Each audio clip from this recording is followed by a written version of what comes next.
सभी बच्चों का एक बार पुनः इस चैनल विजय ऑनलाइन क्लासेस पर स्वागत है। आप देख रहे हैं मैथ्स। आज हम पढ़ेंगे गणित, जिसको कि एक सरल भाषा में आज आपके 10 क्लास के पहला चैप्टर वास्तविक संख्या को इतने ज़बरदस्त तरीके से आज पढ़ेंगे कि आपको एकदम मज़ा आ जाएगा। आपको आज कहीं भी इस चैप्टर में दिक्कत नहीं होगा बच्चों। इतना अच्छा ढंग से पढ़ने जाएंगे आज वास्तविक संख्या। इसी के साथ चलिए वास्तविक संख्या शुरू करते हैं। और जो भी बच्चे अभी तक इस वीडियो को नहीं देखे हैं, कृपया आके ज़रूर देखें और अपने दोस्त मित्रों तक ज़रूर शेयर करें, ताकि उसे भी बोर्ड परीक्षा देने में दिक्कत नहीं हो बच्चों। चलिए शुरू करते हैं। तो आज आप देखिएगा कि मैथ्स का चैप्टर 1 वास्तविक संख्या वन शॉट, यानी इस एक वीडियो को देखने के बाद आपको बच्चों कोई वीडियो देखने की ज़रूरत ही नहीं है। इस वीडियो में पूरा कॉन्सेप्ट, फुल कॉन्सेप्ट दिया जाएगा बच्चों। ऐसा कॉन्सेप्ट आज तक आपने नहीं देखा होगा। इतना मज़ा आने वाला है इस वीडियो में। और बच्चों यह वन शॉट है, आप तो समझ ही रहे वन शॉट का मतलब एक ही वीडियो में। चलिए आगे देखते हैं बच्चों। इस अध्याय में हम पढ़ेंगे, जो पढ़ेंगे उसके बारे में आपको हम बता रहे हैं। जो पहला पढ़िएगा, जिस एक्सरसाइज 1.1 में यूक्लिड विभाजन प्रमेय एवं एल्गोरिथम पूर्णांकों की विभाज्यता, मतलब कि बच्चों इसके बारे में अध्ययन करेंगे एक्सरसाइज 1.1 में। आगे जो अध्ययन करेंगे एक्सरसाइज 1.2 में वो करेंगे अविभाज्य गुणनखंड। एक विधि होता है बच्चों, उस विधि को सीखेंगे। और एक विधि होता है एचसीएफ और एलसीएम, इसको भी सीखेंगे। फिर आगे पढ़ेंगे एक्सरसाइज 1.3 में। बच्चों एक्सरसाइज 1.3 में सिद्ध करने वाला आता है कि √3 एक अपरिमेय संख्या है, साबित करें। √5 एक अपरिमेय संख्या है, सिद्ध करें। उसी को सिद्ध करेंगे बच्चों 1.3 में। अब आगे देखिए 1.4 में शांत या अशांत दशमलव प्रसार, यानी बच्चों इसमें आपको यह बताना रहता है इस अध्याय में 1.4 में कि यह जो है शांत है या अशांत है। बच्चों यह भागा लगाने पे पता चलता है शांत आता है कि अशांत आता है। खैर इसके बारे में जब पढ़ेंगे तब सीखेंगे। हम यह सभी को एक ही वीडियो में पढ़ेंगे, एक ही वीडियो में बच्चों, एक ही वीडियो में। चलिए शुरू करते हैं। अब देखते हैं आपका पहला क्या है बच्चों। पहला है आपका एक्सरसाइज 1.1 के लिए। जो आपका है एक्सरसाइज 1.1 के लिए वो है एल्गोरिथम और प्रमेय का। क्या है बच्चों? एल्गोरिथम और प्रमेय का, जो एक्सरसाइज 1.1 के लिए है। चलिए पहले देखते हैं कि एल्गोरिथम क्या होता है। एल्गोरिथम क्या होता है बच्चों, चलिए उसको समझते हैं। कहता है सुपरिभाषित चरणों की एक श्रृंखला होती है। कहता है सुपरिभाषित का मतलब एक आपको श्रृंखला होगा बच्चों, जो कि कैसा होगा? सुपरिभाषित होगा, एकदम दिया हुआ होगा, जो कि एक विशेष प्रकार की समस्या को हल करने की प्रक्रिया या विधि प्रदान करती है। और बच्चों वह विधि एचसीएफ है, यानी कि आपको जो विधि बच्चों बताएंगे आज हम एल्गोरिथम के द्वारा एचसीएफ निकालने के लिए, मोसो निकालने के लिए, जिस विधि का नाम है बच्चों यूक्लिड विभाजन एल्गोरिथम। यूक्लिड विभाजन एल्गोरिथम। क्या बच्चों आपको समझ में आ रहा है? एकदम मजा आ जाएगा। इस वीडियो को आप पूरे देखिए। चलिए अब आगे देखते हैं। एल्गोरिथम तो देख लिए। अब इसके बाद बच्चों आएगा प्रमेय का। क्या आएगा बोलिए एकदम जोरदार? प्रमेय का। अब देखिए प्रमेय का क्या होता है। प्रमेय का एक सिद्ध किया हुआ, यानी कि पहले से बच्चों आपका दिया हुआ रहेगा। जैसे कि आपने सवाल में देखा होगा 3m, 3m + 1। आप साबित करके दिखाइए कि यह एक क्या है? घनात्मक विषम पूर्णांक है। इस तरह का बच्चों आपने सवाल देखा होगा। तो यहाँ एक सिद्ध किया हुआ कथन होता है और इसी एक अन्य कथन को सिद्ध करने में प्रयोग करते हैं। यानी इसी का प्रयोग करके बच्चों हम 3m, 3m + 1 को फिर से हम लाते हैं साबित करके, जिसमें हमारा कौन भूमिका निभाता है? प्रमेय का। और एल्गोरिथम किसका भूमिका निभाता है बच्चों? यूक्लिड विभाजन एल्गोरिथम का द्वारा एल्गोरिथम प्रयोग निभाता है एचसीएफ निकालने का, मोसो निकालने का। चलिए आगे देखते हैं। अब आपके सामने में एक बहुत अच्छा सा सवाल आ गया है। चलिए इस सवाल को देखते हैं। सवाल क्या दिया गया है? निम्नलिखित संख्याओं का एचसीएफ ज्ञात करने के लिए, निम्नलिखित संख्याओं का एचसीएफ ज्ञात करने के लिए यूक्लिड विभाजन एल्गोरिथम का प्रयोग करें। देखिए बच्चों, पहले हमने एल्गोरिथम अभी देखा था और क्या लिखा हुआ है? यूक्लिड विभाजन एल्गोरिथम का प्रयोग कीजिए। किस लिए प्रयोग कीजिए? एचसीएफ निकालने के लिए प्रयोग कीजिए। एकदम मजा आ रहा है कि नहीं आ रहा है? बोलिए, जोरदार समझ में आ रहा है? अगर समझ में आ रहा है तो कमेंट एकदम करिए जोरदार बच्चों।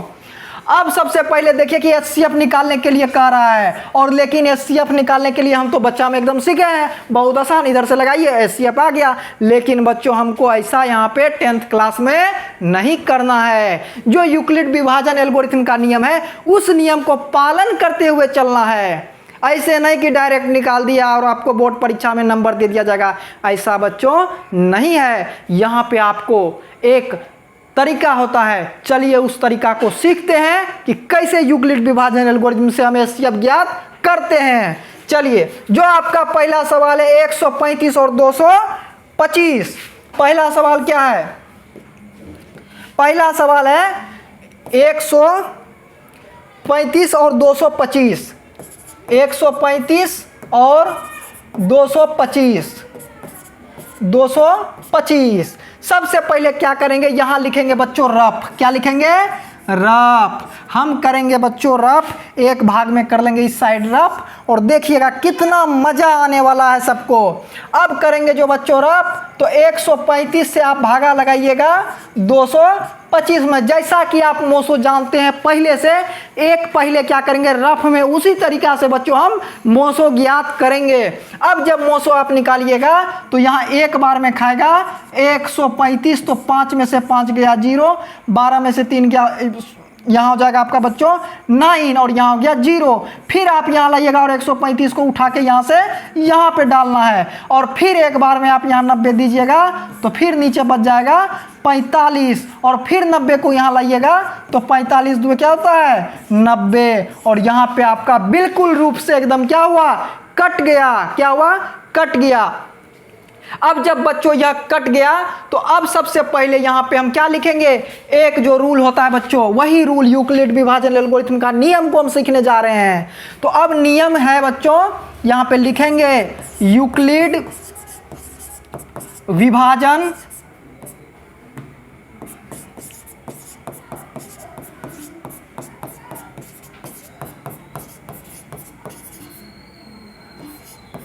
रिथम से। अब बच्चों यूक्लिड विभाजन एल्गोरिथम में हम चलेंगे, और हम देखिए करते क्या है। जो आप बच्चों मोसो लगाए हैं, जो आप मोसो लगाए हैं, सबसे पहले क्या हम एक टर्म को लेंगे ऐसे करके, ऐसे बच्चों एक टर्म, यानी कि टोटल कंप्लीट एक जो कंप्लीट भागा लगा है वह एक टर्म हुआ।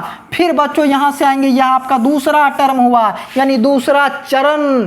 पहला चरण यह बच्चों आपका होगा तीसरा चरण। तो हम लिखते कैसे हैं? सबसे पहले एक सूत्र आपने बच्चा क्लास में पढ़ा होगा। कौन सूत्र सर? वह एकदम सबको आता है। अरे आता है कि नहीं आता है? वो सूत्र है भाज्य बराबर भाजक गुना भागफल जोड़ शेषफल। चलिए वह सूत्र लिखते हैं, भाज्य बराबर भाजक गुना भागफल जोड़ शेषफल। भाज्य बराबर भाजक गुना भागफल जोड़ शेषफल। अब देखिए यह सूत्र जो है भाज्य बराबर भाजक गुना भागफल जोड़ शेषफल, आपको आता है कि नहीं पहचाने? भाज्य कौन है, भाजक कौन है, भाज्य क्या है और शेषफल क्या है? चलिए सबसे पहले इसको देखते हैं। जैसा कि यहाँ पे आपको एक टर्म चरण नजर आ रहा होगा, चरण 1 नजर आ रहा होगा, फिर चरण दूसरा नजर आ रहा होगा, फिर चरण तीसरा नजर आ रहा होगा। अब चरण पहला में क्या है? जिसमें आप बच्चों भागा लगाते हैं, जिसमें आप भागा लगाते हैं उसको कहते हैं भाज। क्या कहते हैं? बोलिए, भाज। जिसमें आप भागा लगाते हैं उसको कहते हैं भाज, और जिससे भागा लगाते हैं उसको क्या कहते हैं? उसको कहते हैं बच्चों भाजक। क्या कहते हैं? भाजक। और जो आपका भागफल, यानी कि जो जितना बार में आप भागा लगाते हैं उसी को कहते हैं भागफल, और जो नीचे शेषफल बचता है उसी को तो कहते हैं नीचे बचा हुआ को शेषफल। एकदम जोरदार समझ में आया कि नहीं आया? अब इसी को क्या करना है बच्चों? यहाँ पे बैठा देना है वहां से। अब देखेंगे कि इसमें भाज्य कौन है? पहला लिखेंगे चरण फर्स्ट। क्या लिखेंगे? चरण पहला, और हम पहला चरण में जाएंगे और जो है खोज के निकालेंगे और यहाँ पे लिख देंगे। क्या एकदम जोरदार समझ में आ रहा है कि नहीं आ रहा है? बताइए आपका पहला चरण में भाज्य कितना है? 225। भाजक कितना है? 135। भागफल कितना है? 1। शेषफल कितना है? 90। क्या आपको समझ में आ रहा है कि नहीं आ रहा है? अब देखेंगे चरण दूसरा। चरण दूसरा में भी सेम प्रक्रिया में भाज्य खोजेंगे। भाज्य कितना है बोलिए तो? 135 बराबर 90 हो जाएगा बच्चों आपका भाजक। भागफल कितना हो जाएगा? 1। शेषफल 45। अब फिर आगे चरण तीसरा। एकदम जोरदार समझ में आ रहा है कि नहीं सभी को? एकदम कमेंट करते रहे, लाइक करते रहे जिसको समझ में आ रहा है। 45 गुना 2 और शेषफल हो गया बच्चों नीचे, और जिस चरण में शेषफल नीचे हो जाएगा उस चरण के भाजक को, जिस चरण में शेषफल 0 हो जाएगा उस चरण के भाजक को एचसीएफ कहते हैं। और यहाँ पे बच्चों यूक्लिड विभाजन एल्गोरिथम के रूल से हमने एचसीएफ निकाल दिया है। एकदम जोरदार समझ में कॉन्सेप्ट आया कि नहीं यूक्लिड विभाजन एल्गोरिथम का? मजा आया कि नहीं आया? अब देखते हैं इसी के साथ अगला सवाल, और अगले सवाल को एक बार देख लेते हैं कि अगला सवाल क्या था बच्चों। अगला सवाल था 196 और 38 22 0। 196 38 22 0। चलिए 196 और 38 22 0। फिर से इसमें वही काम करेंगे बच्चों। कॉन्सेप्ट और रूल जो आपको हम सिखा देंगे वो कभी बदलने वाला नहीं है। हमारा कॉन्सेप्ट हर एक वो यूक्लिड विभाजन एल्गोरिथम निकालने वाला सवाल के लिए यही कॉन्सेप्ट आपको लगाना है। चाहे वह एग्जाम हो, चाहे वह बुक का सवाल हो, चाहे आपको घर में कहीं भी हो, कॉन्सेप्ट और रूल यही लगाना है बच्चों। एकदम जोरदार के साथ इस बार भी वही काम बच्चों करना है। यहाँ लिखेंगे रफ। देखिए बच्चों रफ जो करना है आपको, रफ करने के लिए एक अलग पेज आपको बच्चों मिलेगा, और रफ को रफ में करना है। सबसे पहले क्या करेंगे? 196 लिखेंगे और यहाँ पे 38 22 आपको लिख देना है। 38 22 0। अब यहाँ पे एक बार में सबसे पहले आपको खाएगा 196, और 12 में से 6 गया हो गया 6, और यहाँ 7 में से 9 गया तो यहाँ हो गया बच्चों 8, और यहाँ होगा 1, और फिर होगा 2। फिर 9 बार में खाएगा बच्चों। यहाँ हो जाएगा 4 9 4 9 9 81, 81 5 क्या हो जाएगा बोलिए? 81 5 हो जाएगा 86। अब 9 का 9 और 9 8 क्या हो जाएगा बच्चों? 8 8 16 1 17। 12 में से 4 गया 8, 15 में से 6 गया बच्चों हो गया 9, और यहाँ हो जाएगा 0।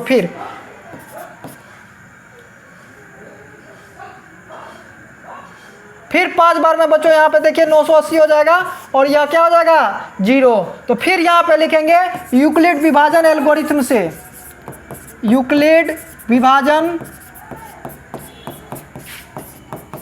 एल्गोरिथम से बच्चों। फिर यहाँ पे लिखिएगा वही सूत्र, जो सूत्र आपको पता है, भाज्य बराबर भाजक गुना भागफल जोड़ शेषफल। बच्चों इसमें तो एक ही चरण है, लिखेंगे बच्चों चरण 1, और हो जाएगा आपका पहला जो भाज्य है 38 22 0 बराबर भाजक के आपका 196 गुना 195 आपका भागफल है, और जो शेषफल है 0, और यहाँ पे बच्चों आपका एचसीएफ हो गया 196। क्या आपको एकदम मजा आया जोरदार? इसी के साथ चलिए आगे वाला सवाल देखते हैं। एकदम मजा आ जाएगा बच्चों, सभी को एकदम मजा आ जाएगा। तीसरा नंबर सवाल है बच्चों 867 और 255। तीसरा नंबर सवाल है 867 और 255। अब देखेंगे बच्चों 868 और 255, सॉरी 867 दिया हुआ है, ठीक है। अब चलिए यहाँ पे क्या करेंगे? फिर से वही काम करेंगे बच्चों। यहाँ पे रफ लिख देते हैं, ठीक। अब जो है 255 से भाग लगाना है बच्चों कितना में? 867 में। वही काम, वही रूल, वही कॉन्सेप्ट सभी सवाल में लगाना है। अब यहाँ पे बच्चों क्या होगा? कितना बार में खाएगा बताइए जल्दी से? 3 बार में लगेगा। कितना लगेगा? 765 बच्चों। यहाँ पे 2, यहाँ पे 0, 8 में 7 गया 1, और फिर यहाँ से आप कितना बार में? 2 बार में खिलाइएगा 4 और 5 में से 4 गया 1, 5 का 5 हो जाएगा 0। और फिर यहाँ से आप 102 दो बार में क्या हो गया 51 दूना 102 और यहाँ पे क्या हो गया बिल्कुल कट गया। अब उसको चरण 1, चरण 2, चरण 3 इस तरह से बच्चों लेंगे और अपना यूक्लिड विभाजन एल्गोरिथम से एचसीएफ निकालेंगे। बोलिए एकदम जोरदार समझ में आ रहा है कि नहीं? चरण 1, चरण 2 और चरण 3। आइए बच्चों उसको लिखेंगे यूक्लिड विभाजन एल्गोरिथम से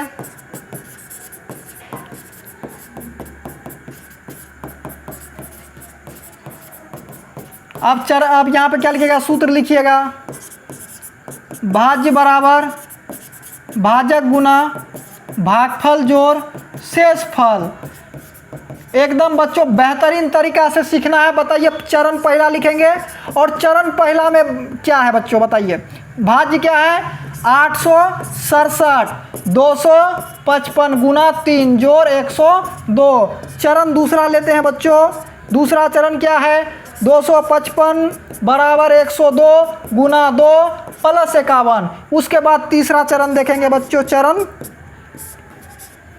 तीसरा क्या है बच्चों कि 102 बराबर 51 गुना 2 प्लस 0 और यहाँ पे एचसीएफ हो जाएगा बच्चों 51। आपको बोले थे, क्या बोले थे सर कि जिस चरण का शेषफल क्या हो जाए बच्चों 0 हो जाए, उस चरण के भाजक को एचसीएफ कहते हैं। और इसका चरण यहाँ पे 0 हुआ तीसरा चरण में और इसका 51 क्या हुआ? एचसीएफ। इस तरह से बच्चों हम यूक्लिड विभाजन एल्गोरिथम का प्रयोग करके एचसीएफ निकालते हैं। और आज आप पूरा कॉन्सेप्ट और पूरा तरीका सीख गए कि कैसे हम यूक्लिड विभाजन एल्गोरिथम की मदद से एचसीएफ निकालते हैं। अब चलिए आगे देखते हैं।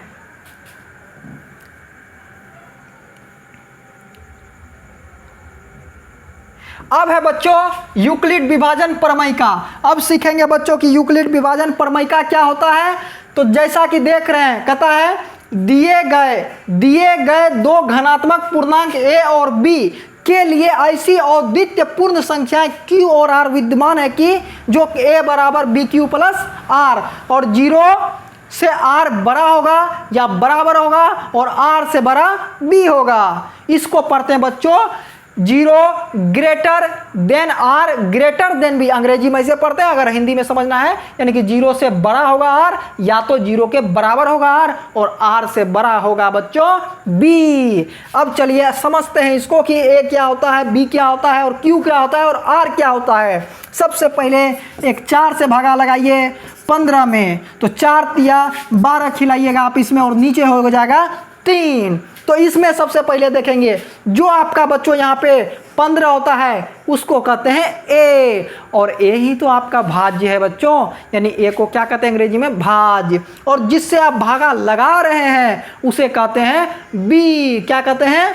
b यानी कि भाजक। और जो भागा लगाने पे आता है उसे कहते हैं बच्चों q यानी कि भागफल। और जो आपका नीचे बच जाता है 3 जो है वो है आपका बच्चों शेषफल। नीचे वाला 3 को क्या कहिएगा बोलिए? r। क्या कहिएगा? r। इसी के साथ आपको एकदम जोरदार मजा आ रहा होगा। अब चलिए इसको सेट करके दिखाते हैं। हाँ सर सेट करके दिखाइए सर। अब जैसे कि आपने 15 लिखिएगा, फिर 4 लिखिएगा गुना 3 और नीचे शेषफल क्या हो जाएगा बोलिए? 3 हो जाएगा।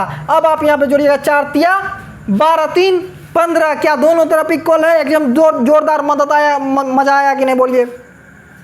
अब यहाँ पे हम देखेंगे जैसे कि अगर आपको अभी पता चल जाए कि b हमको मान लीजिए 5 है, जैसे कि यहाँ पे आपको एक चीज़ सिखाएंगे अभी बच्चों। b का मान लीजिए 5 आपको दे दिए। अब जो है बच्चों r का मान क्या होगा? r का मान क्या होगा? यानी b का मान r से बड़ा होता है और r b का मान से छोटा होता है। यानी कि आप r का मान क्या ले सकते हैं? r का मान 0 हो सकता है या 0 के बड़ा हो सकता है, लेकिन कहाँ तक बड़ा होगा? 5 से छोटा तक। 5 को लेना नहीं है। चलिए उसी के साथ देखते हैं 5 से छोटा लेना r का मान 1 2 3 4, लेकिन 4 के बाद 5 नहीं लेना है क्योंकि b का मान जो है क्या होता है? r से छोटा होता है, जैसा कि आप यहाँ देख रहे हैं। आ रहा है ना एकदम मजा। चलिए आप हमको यही समझाना था बच्चों कि b का मान कैसे लेते हैं, a क्या होता है, b क्या होता है, r क्या होता है। इसी के साथ जोरदार अब आगे देखते हैं। आगे देख रहे हैं, एक सेकंड। ये आगे आपके सामने बेहतरीन सवाल। इसी सवाल के साथ पढ़ते हैं। सवाल क्या है? सवाल है दर्शाइए कि एक धनात्मक विषम पूर्णांक 4q+1 या 4q+3 के रूप का होता है जहां q एक पूर्णांक है। इस सवाल को बनाएंगे एकदम जोरदार तरीका से, एकदम मजा आने वाला है बच्चों। जिसने भी इस सवाल को आज तक नहीं सीखा है वह इस वीडियो में जरूर सीखेंगे, जरूर से जरूर सीखेंगे। चलिए शुरू करते हैं। अब सबसे पहले इसमें क्या करना है? सबसे पहले इसमें एक रामायण लिखना पड़ता है बच्चों स्टार्टिंग में, और वह रामायण आपको हम अभी दिखाएंगे और जोरदार मजा आने वाला है। तो सबसे पहले लिखना है हल। क्या लिखना है बच्चों? हल। उसके बाद जो आप लिखिएगा यूक्लिड विभाजन प्रमेयिका से, क्योंकि इसे बच्चों प्रमेयिका कहते हैं। यूक्लिड विभाजन प्रमेयिका से बच्चों, यह बच्चों प्रमेयिका है। और प्रमेयिका अभी आपने देखा था क्या है? कहते हैं दिए गए। यही है आपका बच्चों डायलॉग, और जिसे आप रामायण कह सकते हैं। दिए गए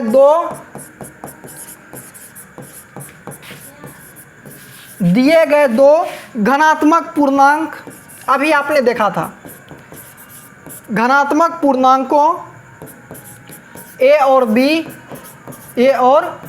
ठीक है बच्चों। ए और बी के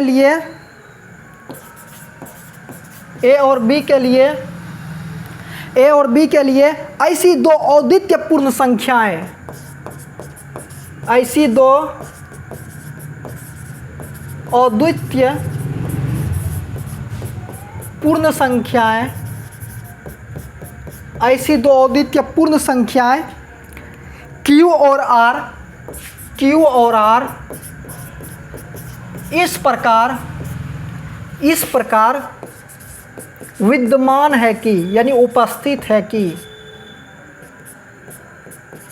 इस प्रकार विद्यमान है कि यानी कि इस प्रकार उपस्थित है कि।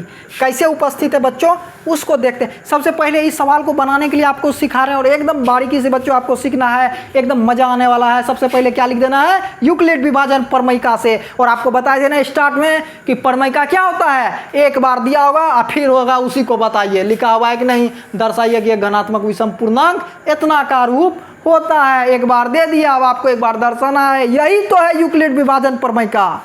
आ रहा है कि नहीं समझ में? अब वही चीज आपको लिखे हैं कि यूक्लिड विभाजन प्रमेयिका से। और क्या है यह प्रमेयिका? दिए गए दो धनात्मक पूर्णांक ए और बी के लिए दो अद्वितीय पूर्ण संख्याएं Q और R इस प्रकार विद्यमान है कि। अब आगे देखते हैं कि आगे क्या होगा बच्चों। आगे आपको सबसे पहले क्या करना है? मानना है। लिखेंगे माना। अब कैसे मानेंगे इस बात को आप गौर से समझिए। यहाँ पे जैसे कि आप सवाल देख रहे हैं, यहाँ पे बच्चों एकदम गौर से देखना है। यहाँ पे क्या दिया हुआ है?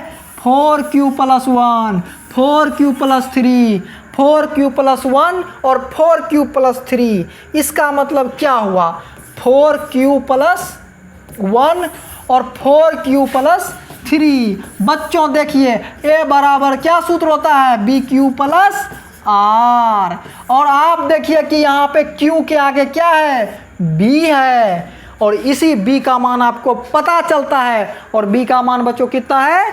4 है। तो हम लिखेंगे माना B बराबर 4। क्या बच्चों सबको समझ में आ रहा है?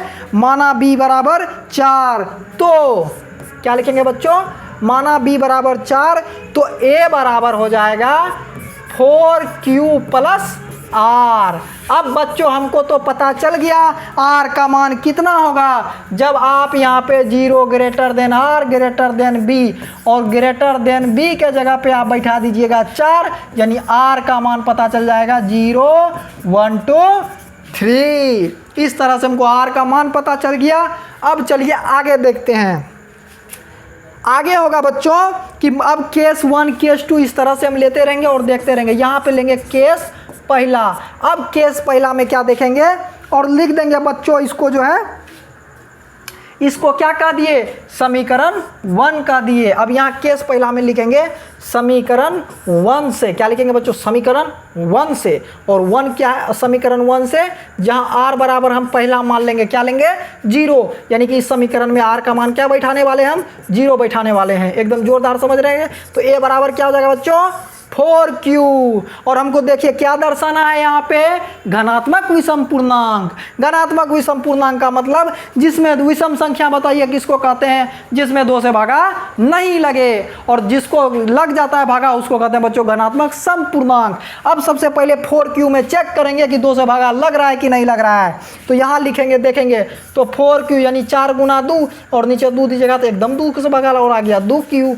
तो आप बच्चों कहिएगा कि यह 2 से, यह संख्या 2 से विभाज्य है, या आप लिख सकते हैं भाज्य है, ठीक है। तो यह घनात्मक समपूर्णांक है।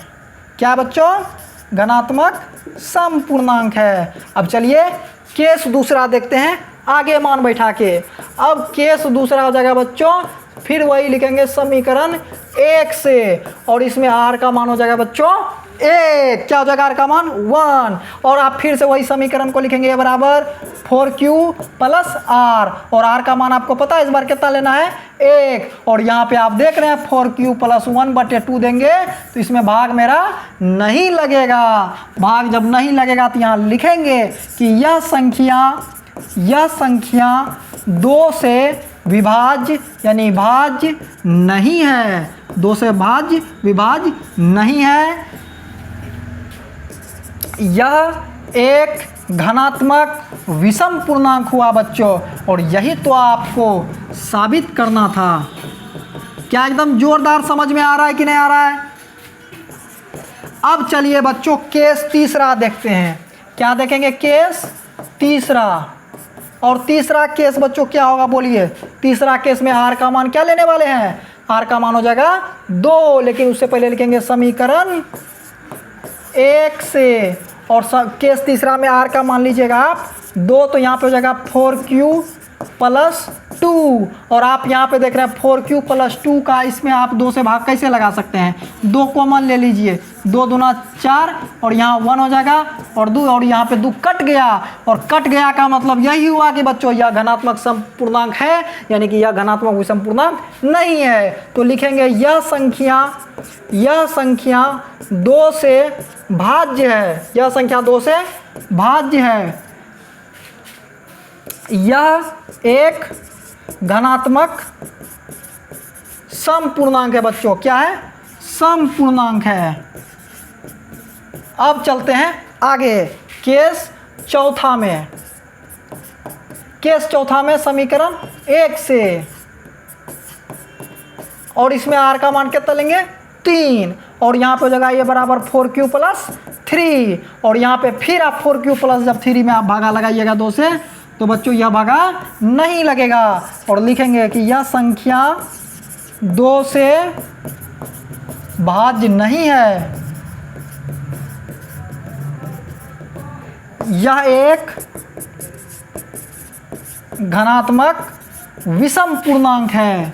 यही तो हमको ये वाला एक पीछे वाला हमको क्या करना था, साबित करना था, घनात्मक विषम पूर्णांक है। क्या जोरदार एकदम समझ में आया आपको, यह घनात्मक विषम पूर्णांक को साबित करते कैसे दर्शाते हैं, एकदम मजा आया कि नहीं आया? सबसे पहले क्या करेंगे, सबसे पहले लिखेंगे कि यूक्लिड विभाजन प्रमेय से, सबसे पहले में आ जाते हैं बच्चों। देखिए सबसे पहले में क्या लिखेंगे, यूक्लिड विभाजन प्रमेय से, फिर एक रामायण जो आपको अभी बताए हैं, दिए गए घनात्मक पूर्णांक a और b, ऐसे दो अद्वितीय पूर्ण संख्या है जो q और r इस प्रकार विद्यमान है कि उसके बाद क्या करेंगे, आपको सवाल में जैसे कि दिया रहेगा 3m + 1, 3m + 3 ऐसे कुछ दिया रहता है, तो जो भी q के आगे वाला होगा उसको b का मान लेना है। जैसा कि हमने b का मान यहाँ पे कितना माना है, 4 माना है, और b का मान 4 हो गया, यानी r का मान क्या होगा, उससे 4 से छोटा होगा और 0 से बड़ा होगा या 0 होगा, तो 0 1 2 3 हमने लिया, और फिर क्या किए, केस 1 केस 2 करके इसको प्रूव्ड किए। केस 1 लिए जिसमें कि आपका क्या आया, 0 जब r का मान बैठा है तो 4q आया, और 4q 2 से विभाजित है, और 2 से विभाजित है इसका अर्थ क्या है, यह तो घनात्मक समपूर्णांक हुआ। फिर क्या हुआ, केस तीसरा लिए, और केस दूसरा लिए, और इसमें r का मान 1 दिए, 4q प्लस तो 1 आया, और जब 1 आया तो इसमें भाग नहीं लगा, और यह क्या हो गया, एक ठो पहला वाला साबित हो गया कि यह एक घनात्मक विषम पूर्णांक है। और इसके बाद जब तीसरा केस लिए तो 4q + 2 आया, r का मान बैठा है तो, और जिसमें कि 2 से भाग लगा तो यह क्या हो गया, घनात्मक विषम पूर्णांक हो गया। इसके बाद फिर देखिए केस चौथा में समीकरण 1 से में जब 3 मान बैठा है r का, तो यहाँ पे इसमें जो है 2 से भाग नहीं लगा है, 4q + 3/2 भाग नहीं हुआ, इसलिए यह एक घनात्मक विषम पूर्णांक इसी तरह दर्शाया जाता है। क्या एकदम जोरदार मजा आया कि नहीं आया? अगर किसी भी बच्चा को सवाल को समझने में किसी प्रकार का वीडियो में दिक्कत है तो आप ज़रूर से ज़रूर कमेंट करें, हम उसे एक अगले वीडियो से उस कमेंट को देख के चलेंगे कि आपको क्या परेशानी हो रही है। अब चलिए आगे देखते हैं।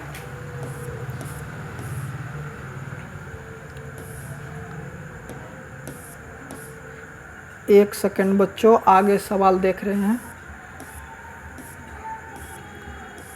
ये हो गया, ये वाला।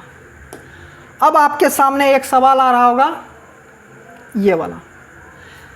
यूक्लिड विभाजन प्रमेय का प्रयोग करके दर्शाइए कि किसी घनात्मक पूर्णांक का वर्ग किसी पूर्णांक m के लिए, किसी घनात्मक पूर्णांक m के लिए 3m या 3m + 1 के रूप का होता है। चलिए बच्चों इस सवाल को देखते हैं।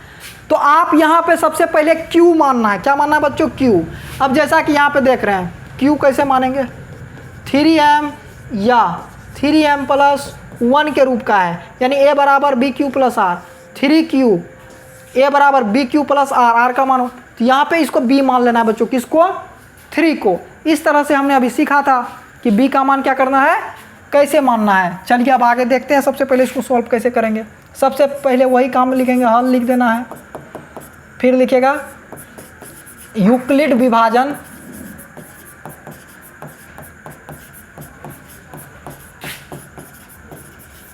प्रमेय का से, और सेम वही चीज़ बच्चों आपको प्रत्येक सवाल में जो है लिखते रहना है ताकि आपको दिक्कत ना हो बच्चों, ठीक है।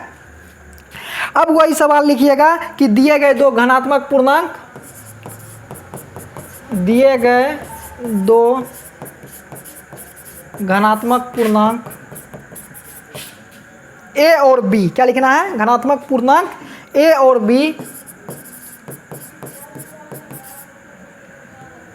b के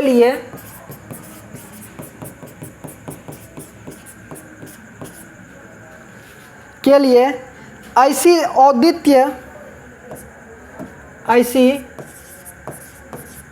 औदित्य पूर्ण संख्याएं Q और R इस प्रकार विद्यमान है कि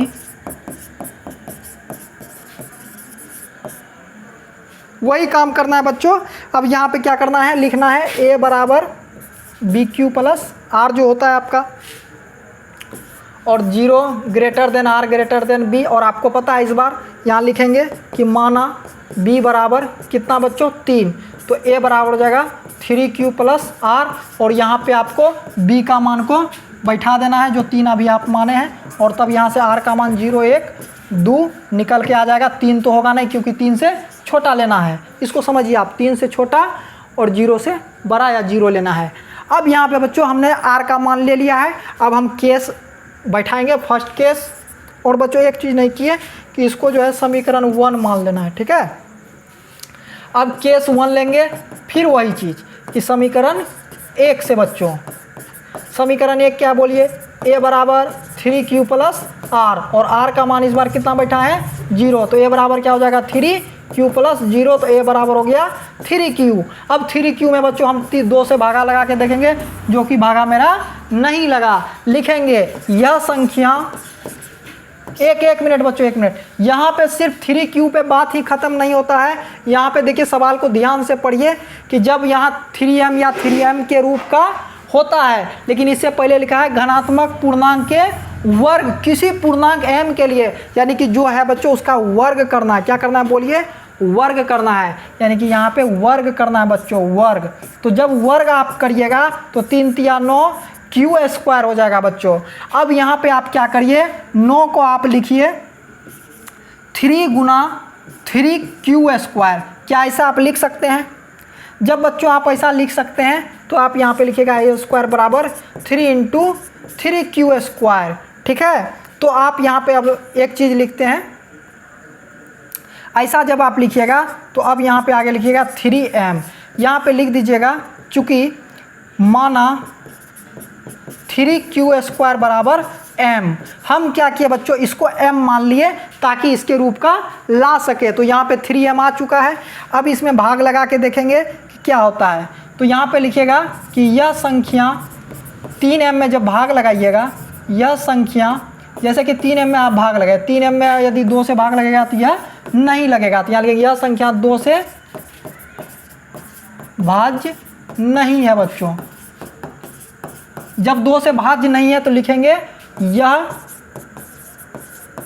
धनात्मक विषम पूर्णांक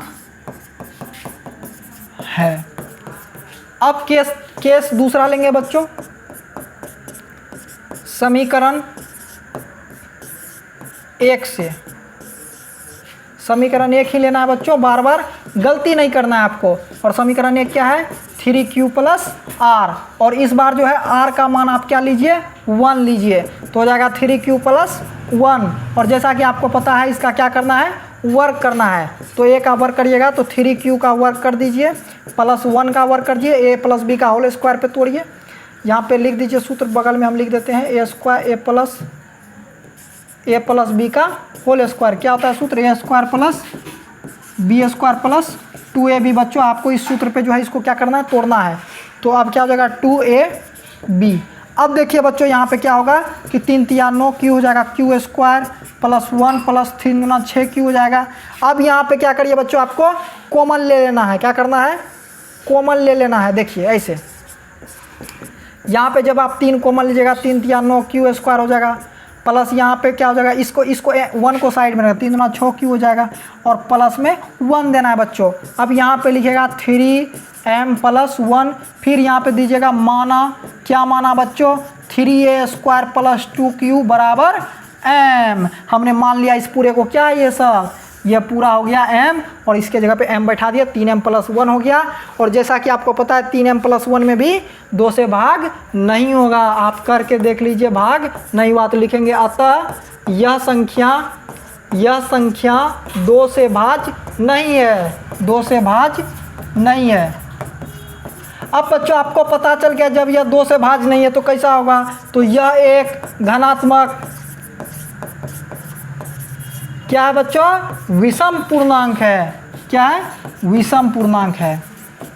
इस तरह से बच्चों हमने 1 पुट किया। अब देखिए आपको एक चीज़ और रखना है, और क्या रखना है, यहाँ पे 2 रखना है बच्चों। एक बार क्या रखना है, 2। ठीक है, अब यह था, यह मेरा केस नंबर कितना था बताइए, केस नंबर 2 था। अब केस नंबर 3, तो यहाँ पे लिखेंगे केस 3, और जो कि केस 3 में क्या होगा, समीकरण 1 से चलेंगे और इसमें r का मान बच्चों 2 रखेंगे। तो यह हो जाएगा a बराबर 3q + 2। अब इसका कर देना है वर्ग, कर देना है बच्चों, सेम जैसा कि आपको आता है। 3q² हो जाएगा पूरा का, 2 का स्क्वायर हो जाएगा प्लस 2ab, 2a और b। चलिए 3 × 3 = 9, q² हो जाएगा प्लस 2 × 2 = 4 हो जाएगा, प्लस 3 × 6 = 12 हो जाएगा, 12q। तो इसको सबसे पहले आगे लिख लेते हैं, ठीक है, ताकि आपको कॉमन लेने में किसी प्रकार का दिक्कत ना हो बच्चों। अब यहाँ पे आप क्या करिए, 3 कॉमन ले लीजिए, 3 × 3 = 9, q² + 3 × 12 q, और यहाँ पे हो गया 4, और इस पूरे को आप m मान लीजिए, यहाँ पे +4 दे दीजिए, यहाँ पे लिख दीजिए माना। क्या माना बच्चों, 3q² + 4q बराबर m।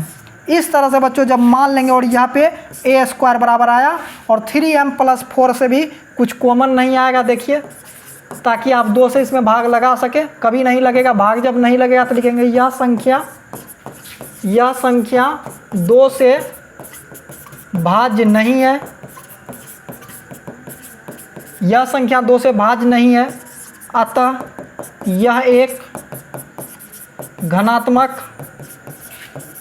विषम पूर्णांक है, विषम पूर्णांक है। इसके साथ बच्चों यह पूरा कॉन्सेप्ट समाप्त हुआ घनात्मक विषम पूर्णांक का। अब चलिए आगे चलते हैं, जिसमें कि आपको प्रमेय 1.3 देखना है और एकदम मज़ा आ जाएगा बच्चों, उसमें एकदम साबित करके दिखाएंगे। जैसा कि सवाल आपके सामने में आता है, √3 एक अपरिमेय संख्या है, सिद्ध करके दिखाइए। √5 एक अपरिमेय संख्या है, साबित करके दिखाइए। ऐसी सवालों को अब बच्चों हम देखेंगे कि यह सवाल कैसे बनते हैं, और एकदम बोर्ड, बिहार बोर्ड के लिए VVI क्वेश्चन है बच्चों। ये सब सवाल को तो एकदम छोड़ना नहीं है। इससे पहले एक सवाल बताएंगे बच्चों जो कि बच गया है।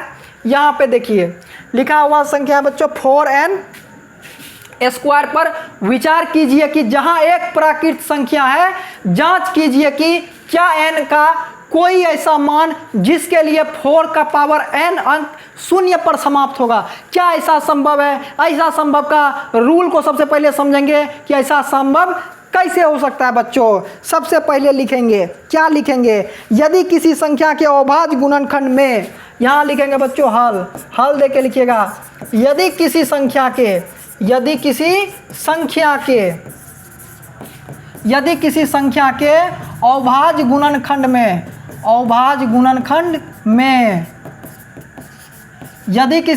अभाज्य गुणनखंड में 2 और 5 उपस्थित हो, क्या हो बच्चों, 2 और 5 उपस्थित हो, तो वह संख्या 0 पर समाप्त होता है या समाप्त होगी, तो वो संख्या 0 पर समाप्त होंगे, अन्यथा नहीं। और यदि बच्चों अभाज्य गुणनखंड में 2 और 5 नहीं है, तो वो संख्या कदापि 0 पर समाप्त नहीं होंगे। तो चलिए आइए देखते हैं क्या 0 पर जो है वह संख्या के अभाज्य गुणनखंड जो है क्या 2 और 5 है। यहाँ पे साफ 2 और 5 उपस्थित होना चाहिए। तो बच्चों हम लिखते हैं कि 4 का पावर n, क्या बच्चों लिखेंगे, 4 का पावर जो है ना बच्चों, यानी कि 4 का पावर n का देखते हैं, तो यानी 2 गुना क्या हो गया, 2 का पावर n हो गया। और जैसा कि अभी आप देखें 2 का पावर n गुना 2 का पावर m, और ये 2 और ये जो बच्चों दोनों बगल क्या आ गया, 2 आ गया, एक बगल 5 नहीं आया, जिस कारण से ये 0 पर समाप्त नहीं होंगे। तो हम लिख देंगे संख्याओं 4 के पावर n के अभाज्य गुणनखंड, थोड़ा सा ऊपर करना पड़ेगा,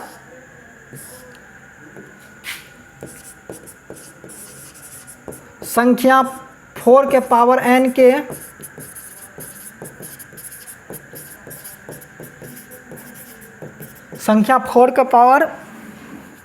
के अभाज्य गुणनखंड में उपस्थित नहीं है। क्या उपस्थित नहीं है बच्चों, संख्या 4 के पावर n के अभाज्य गुणनखंड में 2 और 5 में केवल 2 हैं बच्चों और 5 नहीं है, 5 जो है बच्चों नहीं है। अतः 4 का पावर n के किसी भी मान के लिए, किसी भी मान के लिए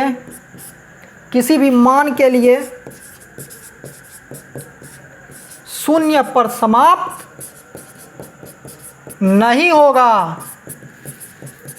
क्या एकदम क्लियर हुए बच्चों कि कब 0 पर समाप्त होगा, जब उसका अभाज्य गुणनखंड में 2 और 5 आएगा, यानी 2 और 5 का होना एकदम उपस्थित है। अगर 2 और 5 नहीं आता है तो वो संख्या कभी 0 पर समाप्त नहीं होगा। यानी कि जो संख्या है जिसका पावर था, पावर वाला नहीं, नीचे बेस वाला जिसका पावर है, उस संख्या का अभाज्य गुणनखंड 2 और 5 उसके अभाज्य गुणनखंड में होना चाहिए, यानी 2 गुना 5 होना ही चाहिए उपस्थित, तभी जाके वो संख्या 0 पर समाप्त होगा। एकदम क्लियर हुए कि नहीं हुए, एकदम क्लियर कॉन्सेप्ट हुआ कि नहीं, ये देखिए।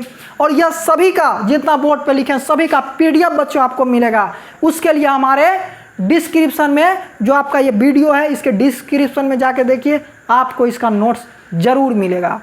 अगर दिक्कत होता है किसी भी चीज़ के लिए तो आप हमारे व्हाट्सएप नंबर से भी जुड़ सकते हैं, जो कि डिस्क्रिप्शन में आपको मिलेगा। चलिए आगे देखते हैं। आगे एक सवाल बच्चों और है, जो सवाल है संख्याएं 6, 72 और 120 अभाज्य गुणनखंड विधि द्वारा एचसीएफ ज्ञात करें और एलसीएम भी ज्ञात कीजिए।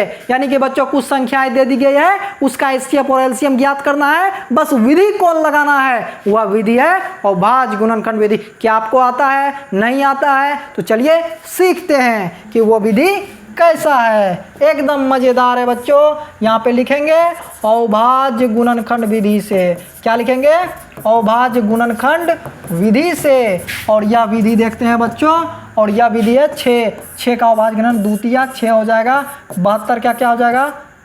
2 से 36, 2 से 18, 2 से फिर 9, फिर 3 से 3।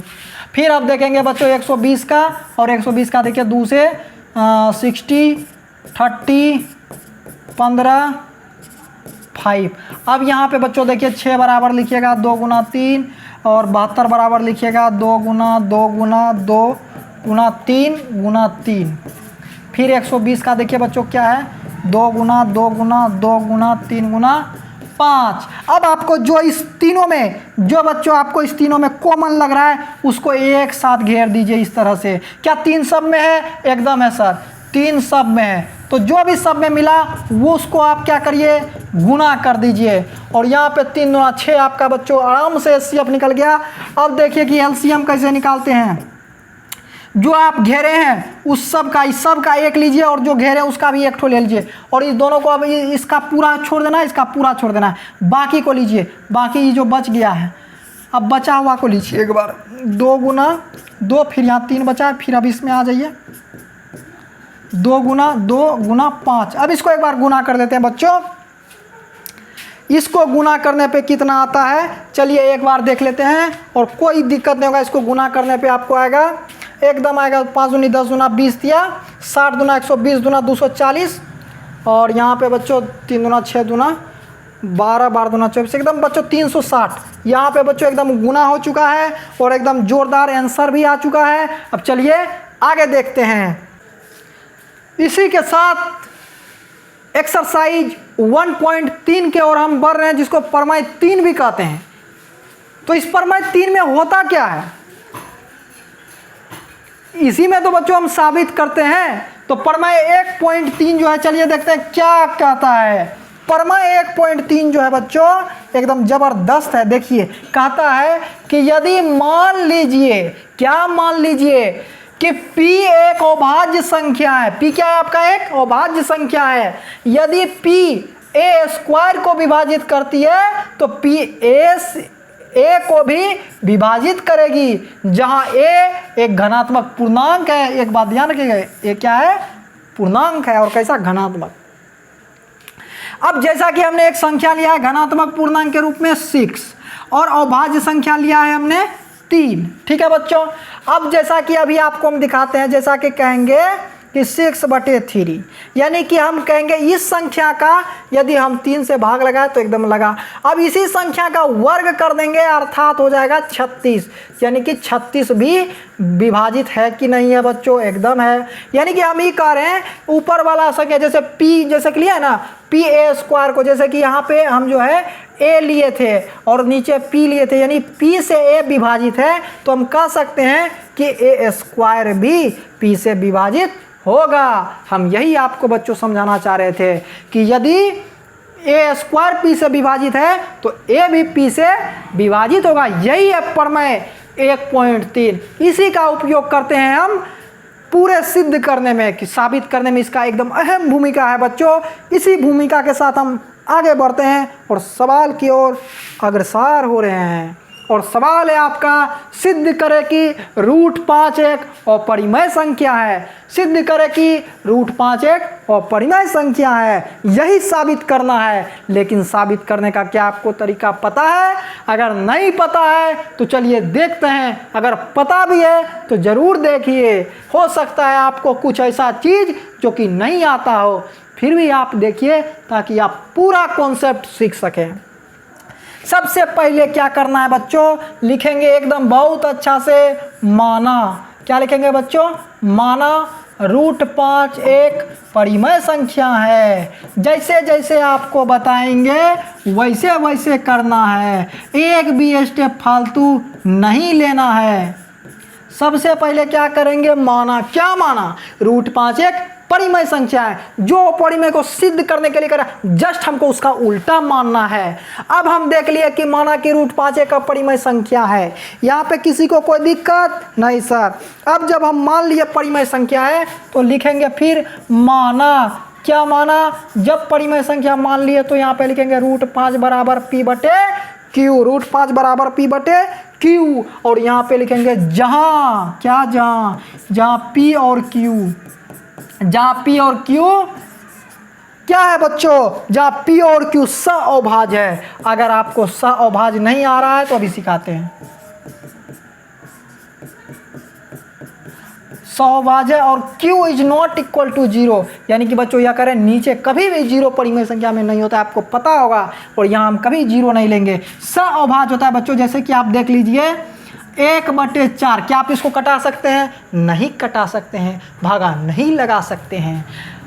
अब इसी प्रकार से आप देखिए 20/4, एकदम सर 4×5 20। तो यह बच्चों सअभाज्य नहीं और यह सअभाज्य है। यानी कि हम यह करें जो आपका P और Q वह सअभाज्य है, यानी कि इसमें भागा नहीं लगेगा और लगने का चांस भी नहीं है। उसी को कहते हैं बच्चों परिमेय संख्या। चलिए अब आगे देखते हैं जो सअभाज्य है।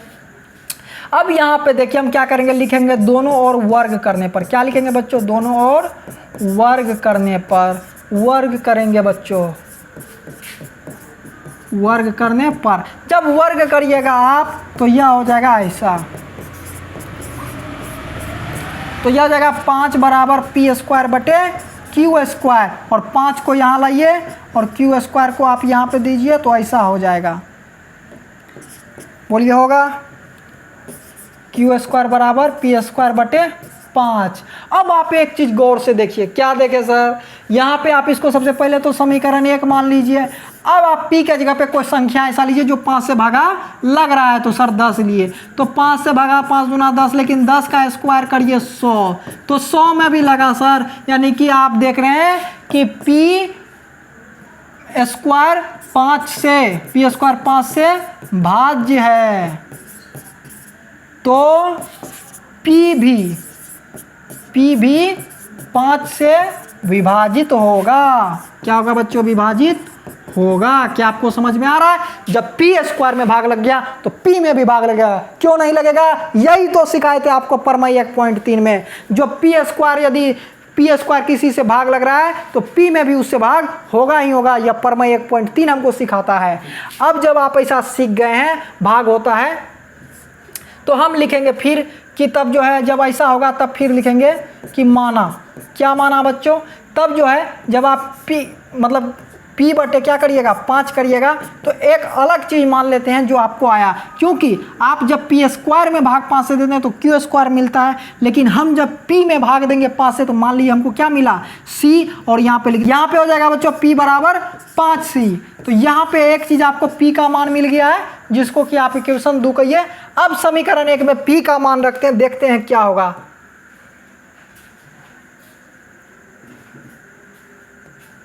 समीकरण 1 में क्या रखेंगे बच्चों, P का मान रखते हैं और देखते हैं क्या होता है। 1 सेकेंड रुक जाइए।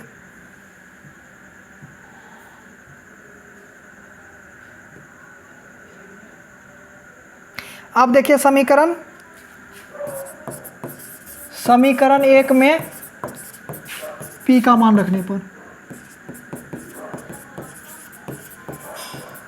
ठीक है बच्चों। P का मान क्या है, समीकरण 1 क्या है, Q² बराबर P² बटे 5। और आप देखें कि P का मान कितना आया है 5C, और इसका स्क्वायर करना है और 5 दीजिएगा तो Q² बराबर हो जाएगा 25C²। नीचे 5 5 25 हो जाएगा। Q² बराबर जो है 5C² हो जाएगा। 5 गुना में इधर होगा तो भाग में आ जाएगा बच्चों। और इस तरह से यहाँ पे निकला, जिसको कहेंगे समीकरण 3। अब देखिए यहाँ पे कि क्यू स्क्वायर बटे 5 आ गया है सी स्क्वायर। अब एक चीज़ आप देखिए कि इसमें भी सेम चीज़ होगा बच्चों, जब आप 10 लीजिएगा तो 5 से वो भी विभाजित होगा, स्क्वायर करिएगा 100 होगा वो भी विभाजित होगा। तो आप यहाँ क्या लिख सकते हैं, क्यू स्क्वायर 5 से विभाजित है। और क्या लिखिएगा, अतः मत लिखिए, लिखिए तो क्यू भी 5 से विभाजित होगा, 5 से क्या होगा, क्यू भी विभाजित होगा।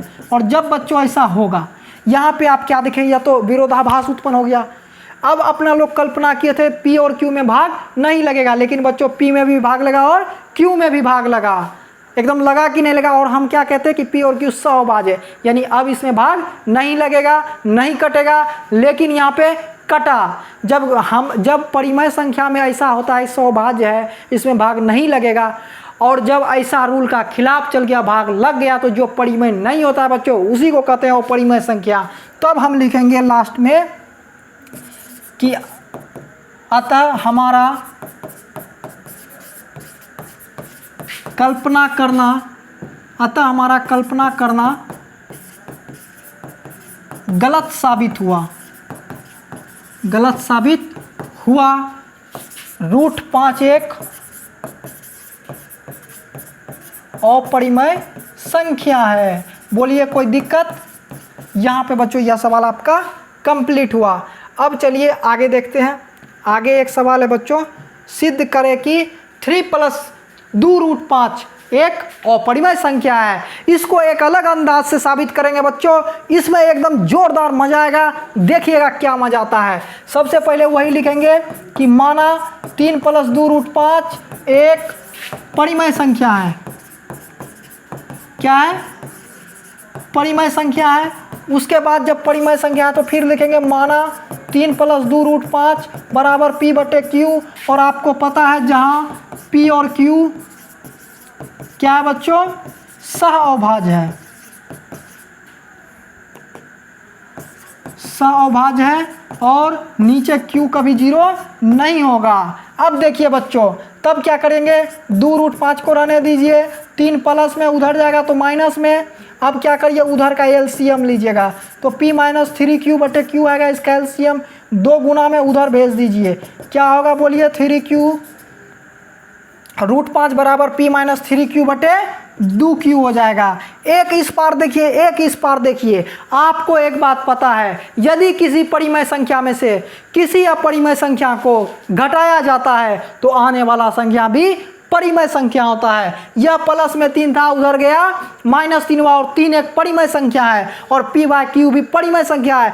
परिमेय संख्या में से परिमेय संख्या को घटा दिए तो आने वाला भी इस साइड का परिमेय संख्या हुआ, लेकिन इस साइड एक अपरिमेय संख्या है। चलिए इसको आगे लिखते हैं कि P - 3Q/2Q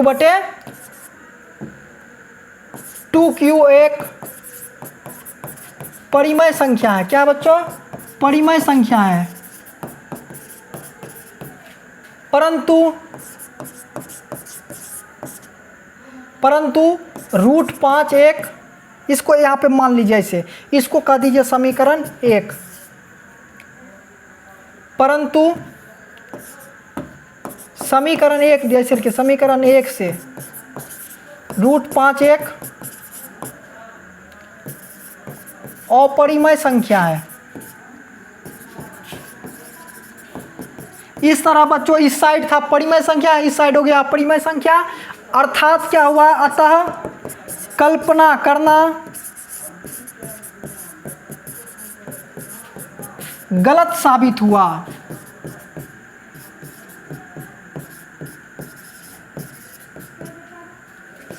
तीन + 2√5 एक अपरिमेय संख्या है।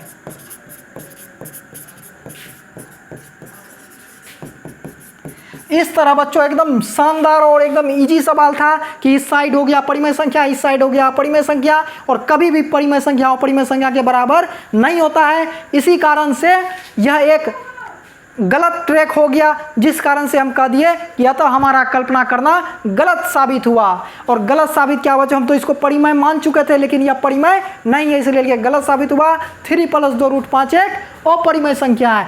जोरदार मजा आया कि नहीं आया। अब इसी के साथ आगे देखते हैं कि आगे क्या होगा। आगे है बच्चों, यहाँ पे देखिए कि परिमेय संख्या के दशमलव प्रसार, यह एक लास्ट टॉपिक है बच्चों, और इसको भी एकदम जोरदार तरीका से पढ़ेंगे कि परिमेय संख्या के दशमलव प्रसार कैसे होते हैं, क्या होते हैं। एकदम अभी भी जोश नहीं कम होने देना है बच्चों, पूरा उसी जोश के साथ पढ़ेंगे ताकि मज़ा आ जाए। लास्ट तक डट के मुकाबला करेंगे, तभी मज़ा आएगा असली पढ़ाई का। तो इसके बाद देखते हैं बच्चों कि परिमेय संख्या के दशमलव प्रकार 2 प्रकार के होते हैं। कैसे होते हैं सर? एक होते हैं शांत दशमलव प्रसार और दूसरा होता है अशांत दशमलव प्रसार। अशांत आवर्ती दशमलव प्रसार भी उसको बोलते हैं। तो शांत और अशांत। अब बच्चों हम समझेंगे कि शांत क्या होता है और अशांत क्या होता है। यह हल्ला करने वाला अशांति नहीं बच्चों, यह अशांत एक दशमलव प्रसार है। और इस दशमलव प्रसार को अभी समझते हैं चुटकियों में बच्चों। जिसके बच्चों अभाज्य गुणनखंड में, यानी Q का, जैसे कि P/Q होता है बच्चों, यानी नीचे वाला का अभाज्य गुणनखंड में क्या होना चाहिए बच्चों?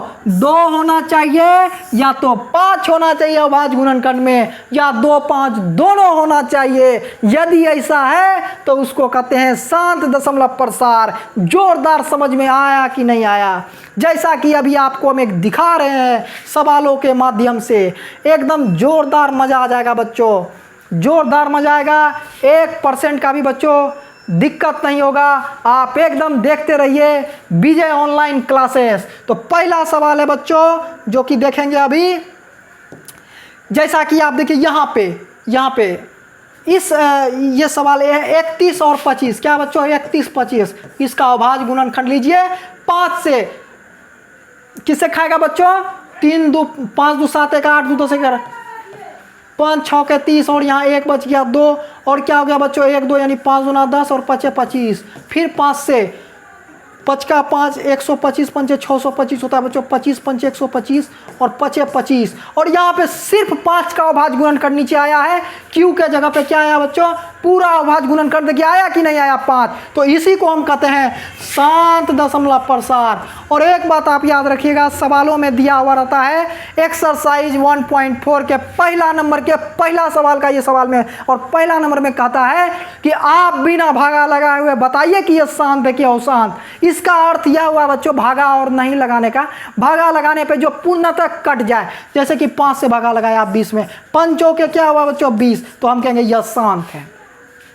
20/5 शांत है। लेकिन आप तो यहाँ भागा लगा के दिखाए, हमको बिना भागा लगा के दिखाना है शांत है कि नहीं। एकदम बताए कि नहीं बताए बिना भागा लगाए हुए। एकदम जोरदार मज़ा आया कि नहीं आया? अगर मज़ा आया तो लाइक करिए और शेयर तो करिए ही करिए, ताकि दूसरे आपके फ्रेंड का भी मन का डर खत्म हो जाए और मज़ा आ जाए। यह था बच्चों शांत अशांत का कॉन्सेप्ट। अब शांत तो आप सीख लिए, अब एक चीज़ अशांत नहीं सीखे सर। अशांत में Q का जो अभाज्य गुणनखंड होगा, यानी नीचे का जो अभाज्य गुणनखंड होगा, वो 2 और 5 को छोड़ के कुछ भी हो जाए, या 2 और 5 रहे, साथ में कुछ अलग से एंट्री मार दे अभाज्य गुणनखंड में, तो वह अशांत आवर्ती दशमलव प्रसार होता है। जैसा कि आपको अभी हम दिखाएंगे अशांत दशमलव प्रसार के कुछ सवाल। और उस सवाल में जोरदार मज़ा नहीं आया तो बच्चों एकदम मज़ा नहीं आएगा, एकदम मज़ा आएगा बच्चों सभी को। यहाँ पे देखिए 5 तो है, सॉरी बच्चों यहाँ पे ऐसे लिखना था 7 का स्क्वायर 5, ठीक है। यहाँ पे देखिए बच्चों 5 का पावर 7 तो है, 2 का पावर गुणनखंड में तो 7 है, लेकिन साथ में कौन एंट्री मारा? 7 का पावर 5। क्या 7 का पावर 5 होना चाहिए? नहीं होना चाहिए। हो गया तो अशांत। और केवल 2 और 5 का अभाज्य गुणनखंड है तो शांत, केवल 2 का गुणनखंड है तो शांत, केवल 5 का गुणनखंड है तो शांत। जोरदार मजा आया कि नहीं बच्चों? बाकी सवाल को आप घर से करेंगे। इसी के साथ यह वीडियो में पूरा का पूरा आपको सिखा दिए पूरा चैप्टर बच्चों अब आपसे बनेगा, एकदम बनेगा। लेकिन अब हम प्रयास रखेंगे कि एक्सरसाइज 1.1, 1.2, 1.3, 1.4 का कंप्लीट सवाल के साथ मिलते हैं। अलग अलग एक्सरसाइज का अलग अलग वीडियो मिलेगा, और एक वीडियो मिलेगा कंप्लीट उदाहरण का, एक वीडियो मिलेगा कंप्लीट PYQ क्वेश्चन। आज से पहले बिहार बोर्ड में जितने भी इस चैप्टर से सवाल पूछे गए हैं, उस टोटल सवाल का एक वीडियो में आपको मिलेगा। और उस वीडियो को देखने के बाद बच्चों, अगर आपसे सवाल नहीं बनेगा एग्जाम में, तो हम एकदम बेकार हो जाएगा बच्चों। जब तब विजय ऑनलाइन क्लासेस का आपके सामने आना, हम आपके सामने इसलिए आए हैं ताकि आपका बच्चों का मन से एक डर खत्म हो जाए। एकदम मजा आ रहा है कि नहीं बच्चों? इसी के साथ धन्यवाद, मिलते हैं अगले वीडियो में। तब तक के लिए देखते रहिए विजय ऑनलाइन क्लासेस। और अगर आपको नोट्स चाहिए तो आप दिए गए डिस्क्रिप्शन के व्हाट्सएप नंबर पे कांटेक्ट करके नोट्स ले सकते हैं।